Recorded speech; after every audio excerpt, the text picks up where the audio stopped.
a few different fun things dealing with it. So here we go. Let's begin with f of x is equal to x to the 4 plus sine x, we'll say. Okay. And again, still under the branch of we want to calculate the antiderivative. So again, we compute the antiderivative very similar to that of computing adderivative. We do left side and right side. Well, the antiderivative of lowercase f of x is capital F of x. That's nothing new. What is new is this idea of the antiderivative. Now, x to the 4 is a power. That's like x to the n. So the idea is that we are going to increase the exponent by 1 and then divide by the new exponent. So if you increase 4 by 1, you're going to end up with 5. And from this point on, we are going to write it that way, okay? So the way I want us to think about it is this. The new exponent is 5, and then you multiply by the reciprocal out front, 1 over 5. So I'm going to say it that way. Instead of divide by the new exponent, I'm going to say multiply by the reciprocal. Same thing, but you're going to see why in about 1 minute why we want to do it that way versus any other way. Okay? So what the new exponent is, multiply by the reciprocal. Okay? Plus, the antiderivative for sine is negative cos. And where'd you get that from? Formula sheet. Yeah, the table. Yeah, that table of antiderivatives. Okay? And I'm going to give you a really helpful thing to help you with these antiderivatives here, just in 1 second. So this would be 1/5 x to the 5, subtract cosine of x, and then plus c. Okay. All right. Now, we know that the derivative of sine is cos and the derivative of cos is negative sine. The question is, of course, antiderivatives. So what I'm going to show you here is something that I didn't come up with. It was shown to me years ago. I think it's useful. If you think it's useful, feel free to copy it down somewhere, maybe on the back side of that sheet or somewhere on your page. And if you don't think it's useful, forget I ever showed it to you. Okay, so let's start with sine of x. What's the derivative of sine? Oh, wow. Cos. Okay. What's the derivative of cos? Negative sine. What's the derivative of negative sine? Negative cos. And what's the derivative of negative cos? Sine. Good. Okay. So you can see how we get to this cyclical idea. Yes. The derivatives, much like the functions, are in fact periodic with sine and cosine. You can see how we're back to the top. So going in this direction,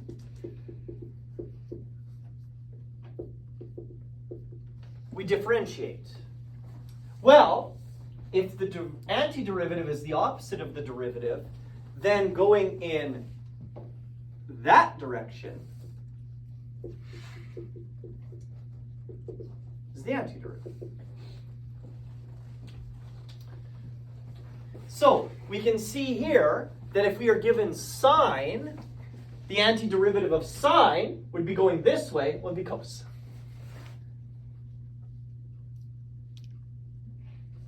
So if you want to differentiate sine, you go this way. If you want to anti-differentiate, you go that way. I don't know if that's helpful, but it's something. It's epic. Maybe it's epic.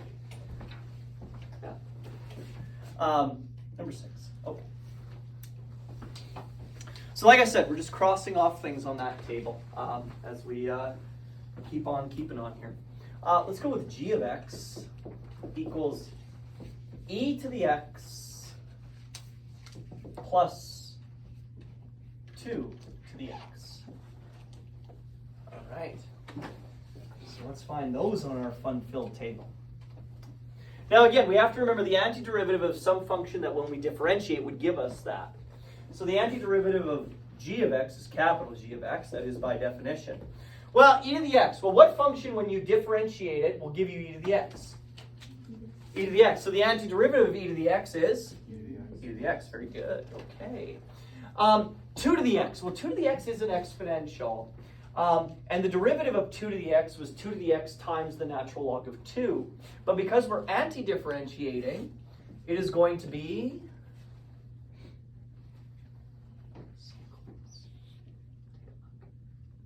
it'll be under a to the x. 1 over natural log of 2 times 2 to the x. Yes. So it's 1 over the natural log of 2 times 2 to the x. antiderivative for that.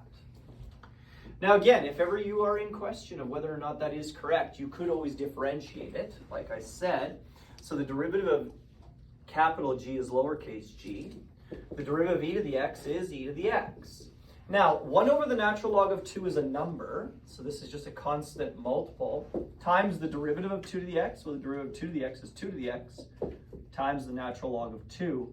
And you can see through the laws of fractions that those can cross-reduce. And so you get g of x equals e to the x plus 2 to the x, okay?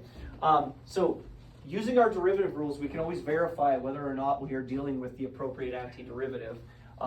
Obviously, if we're just pulling it from the table, we're good. We're good, but, you know, gotta make sure we do that. Yes? Cool, all right. Number 7.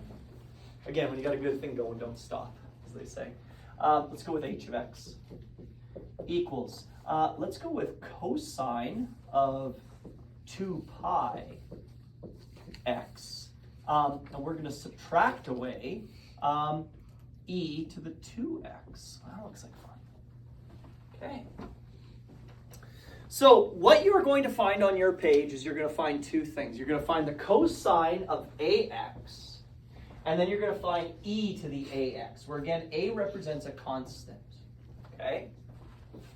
So that's what you're going to be looking for on this one.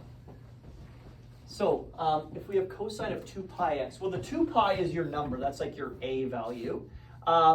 So what would the antiderivative of cosine of 2 pi x be based off of your table? Looking at your table, it would be, it will be sine, but what about this number?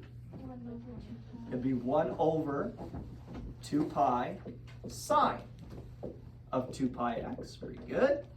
Subtract, of course. The antiderivative of e to the 2x. 1/2 e to the 2x. Yeah. Plus c. So again, just plucking that off the table.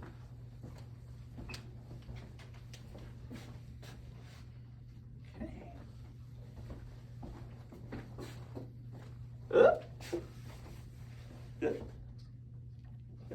Okay.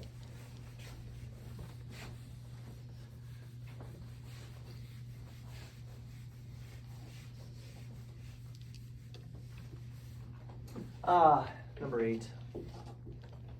Let's go back to lowercase f of x equals the square root of x plus 1 over x squared. Let's say that. Okay. Now, much like derivatives, when we anti-differentiate, we would rather deal with powers than anything else. Okay, so remember when we differentiated, we would always change things to powers.